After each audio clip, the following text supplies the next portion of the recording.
How to fix games not opening on Windows 11. So if you want to fix the games not opening on Windows 11, then simply right click on your Windows, go with the run option. Under run, you need to search for REGEDIT, hit the enter, and you will get this kind of interface where you just need to simply go with yes. Once you go with yes, now you will have these options, right? So what you need to do is simply go with an option of the first, which is HKey classes roof, and then go with the search on the upper side. And here you need to enter \EXE and hit the enter, and you'll get this kind of interface.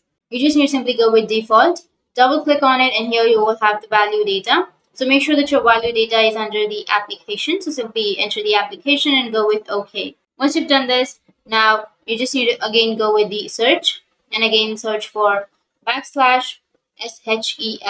shell, and then hit the enter, and again you will have a default option, and under shell here you will have open. So double click on the open, and here on the right side you will have these two options, right? So you just need to simply go with the default again, double click on it, and here you don't have a value data, right? So if you're facing any problems or if you are facing the games not opening on your Windows 11, then it's because of the value data. So if the value data are not set correctly, then you might find these kind of problems. So you just need to simply go with the value data and make sure that you don't have any value data under this, and then go with OK and restart your device. And once you've restarted, your problem will be fixed. So that's it. And if you have any questions, feel free to comment below. Thanks for watching.